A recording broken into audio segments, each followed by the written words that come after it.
Hi ஃப்ரெண்ட்ஸுங்க, இன்றைக்கி Sunday. இன்றைக்கி நான் முட்டை குழம்பு தான் செய்கிறேன். முட்டைக்கெல்லாம் திங்ஸுங்க காட்டுறேன். முட்டைக்கு வெங்காயம், கறிவேப்பிலை, பச்சை மிளகு, உருளைக்கிழங்கு, தக்காளி, மல்லி இலை, முட்டை வச்சுருக்கு, இஞ்சி பூண்டு. உருளைக்கிழங்கு பிள்ளைங்களுக்கு வேண்டியதாக முட்டை குழம்புல போடுறேன். நம்ம கடாய் வச்சுருக்கு, எண்ணெய் ஊற்றிக்கலாம்.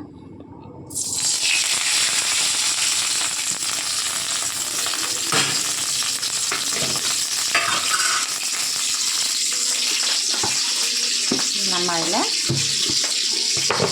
போட வேண்டியது கடுகு போட்டுட்டு கொஞ்சம் சோம்பு, கொஞ்சம் பட்டை,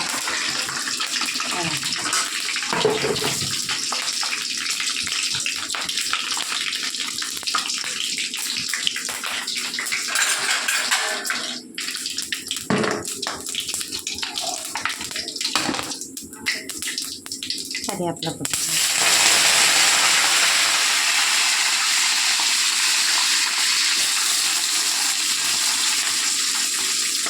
பச்சை மிளகு நான் முழுசாகவே போட்டது, ஏன்னா குழந்தைங்க இருக்கிறதுனால அவங்களுக்கு காரம் படுதில்லை, அதனால் லைட் அப்படியே முழுசாகவே போட்டுச்சு பச்சை மிளகு.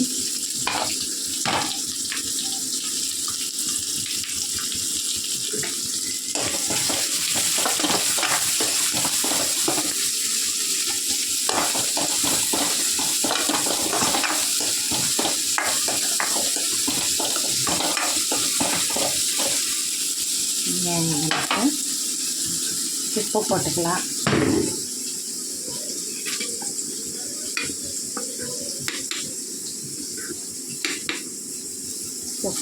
கொஞ்சம் உப்பு போட்டால் கொஞ்சம் சீக்கிரமாக வதங்கிடும்.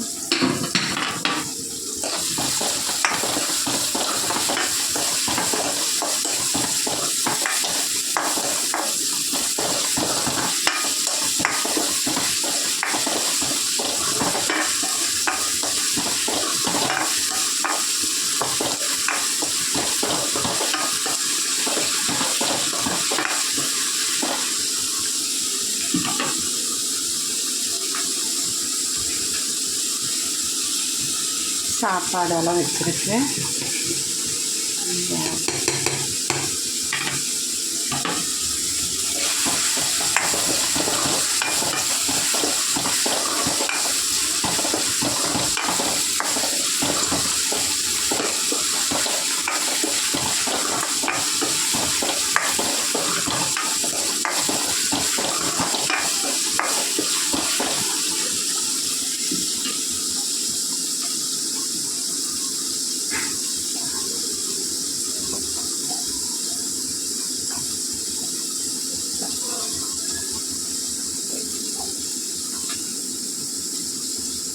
ஃபஸ்ட்டு நல்லா வதங்கணும்.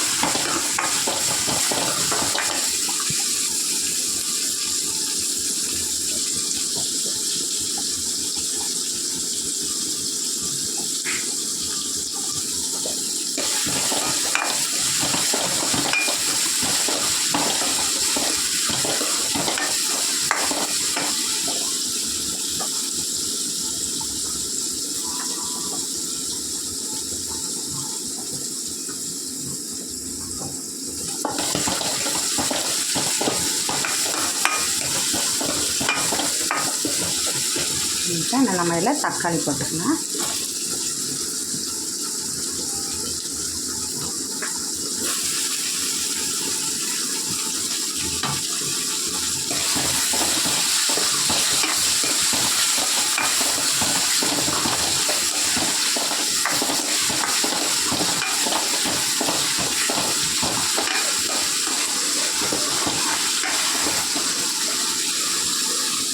நம்ம இதில் இஞ்சி பூண்டு போட்டுக்கலாம்.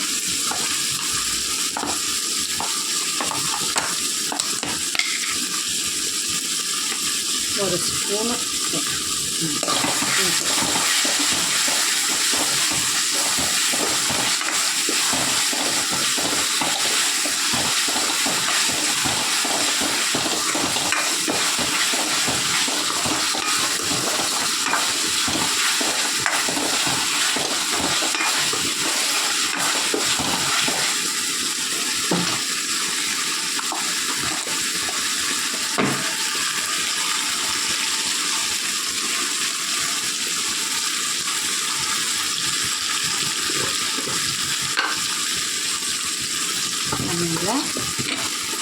மஞ்சத்தூள் போட்டுக்கணும்.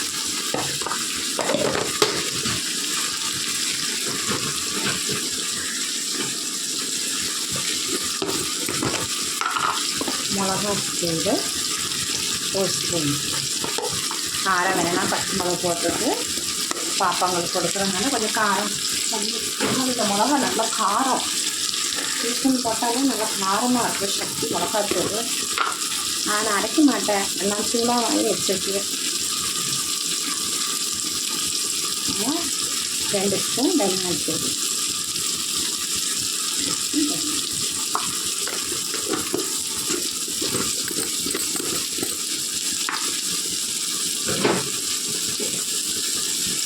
இதில் கொஞ்சம் கரம் மசாலா, இது நானே வீட்டில் வறுத்து தூள் பண்ணது, அது ஒரு ஸ்பூனு. இன்னும் லைட்டாக ஒரு சிக்கன் மசாலா போட்டால் நல்லாயிருக்கும். சிக்கன் மசாலா தூள் ஒரு ஸ்பூன் போட்டால் நல்லாயிருக்கும். சிக்கன்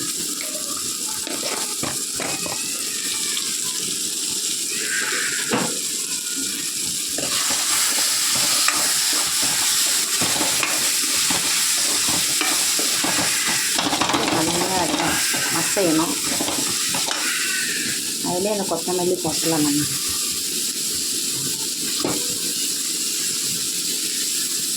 நம்ம லாஸ்ட்டில் கொத்தமல்லி குழம்பு இறக்கறனால போட்டேன்னா குழம்புல அப்படியே நிற்குது. அது அப்படியே அதில் போட்டு வதக்கிட்டேன்னா அது நல்லா வதங்கி குழம்புலேயே அப்படி சேர்ந்துடுது. தனியாக போட்டு நம்ம லாஸ்ட்டில் இறக்கம் போட்டோம்னா அது குழந்தைங்களுக்கு சாப்பாடு கொடுக்கும்போது அவங்க அதை தொண்டையெல்லாம் மாற்றுன்னு சொல்லிவிட்டு அவங்க அதுக்கும் துப்பி போடும். அதனால் நான் அதிலே போட்டு அப்படி அப்போ குழம்பு வெந்திறங்க மாட்டேங்க அந்த இலையெல்லாம் வெந்து அதிலே இதாகிடும், மசிஞ்சு போயிடும். நான் ஒரே ஒரு உருளைக்கிழங்கு பசங்களுக்கு கொடுக்குறதுனால நான் உருளைக்கிழங்கு போட்டிருக்கேன். அதில் போட்டேன்னா அது வெந்துடும். நம்ம இதில் வேணும்னா நீங்கள் தேங்காய் அரைச்சி ஊற்றிக்கலாம். ஒரு அரை மூடி தேங்காய் அரைச்சி ஊற்றிக்கலாம். ஆனால் நான் தேங்காய் அரைச்சி ஊற்றலை.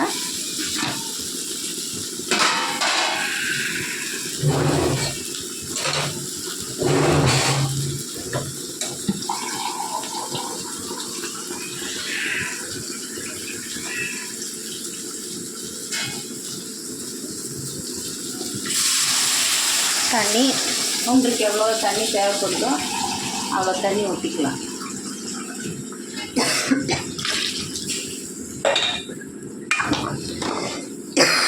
உப்பு நான் போட்டிருக்கு. குழம்பு இறக்குற நேரத்தில் பார்த்துக்கோங்க, உப்பு எவ்வளோ இருக்குன்னு பார்த்து போட்டுக்கோங்க. இதை கொதிச்சுட்டு நம்ம முட்டை வந்து இதில் உடச்சி ஊற்றிடும்.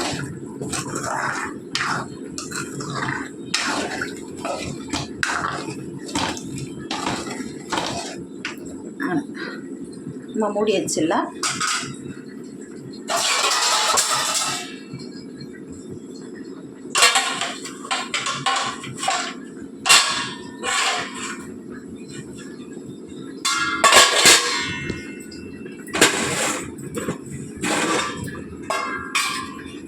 மூடிக்கிட்டு கொதிக்கிட்டு அரிசி வந்துச்சு வடிச்சிடலாம்.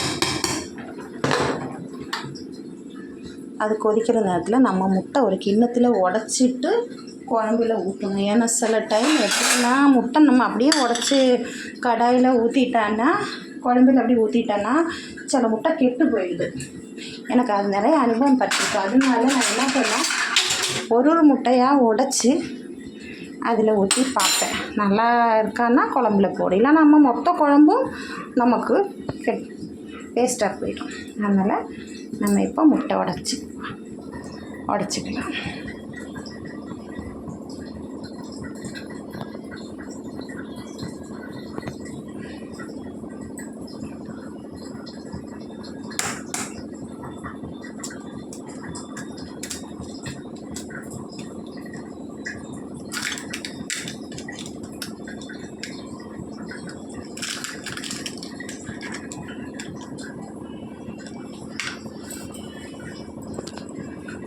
திளச்சிச்சின்னா குழம்பு ஊற்றிக்கலாம்.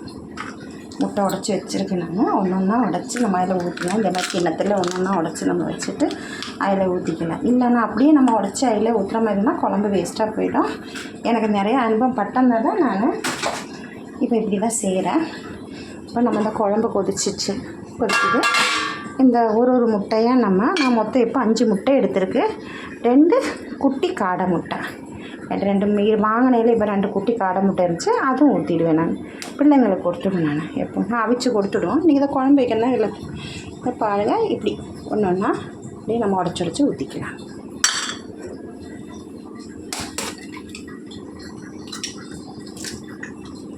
சில டைம் மஞ்சள் கருவெல்லாம் உடஞ்சிடும், அதெல்லாம் பிரச்சனை இல்லை.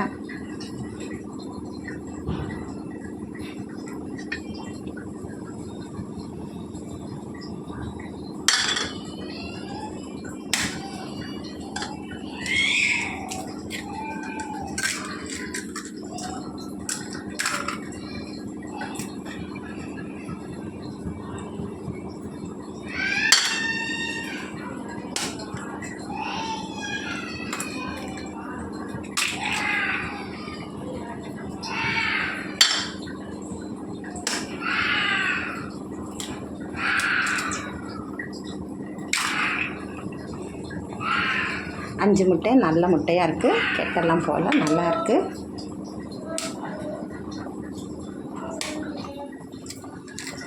நம்ம இந்த காடை முட்டை மட்டும் உடச்சி ஊற்றிக்கலாம். மஞ்சள் கரு உடஞ்சிச்சு காடை முட்டைக்கு.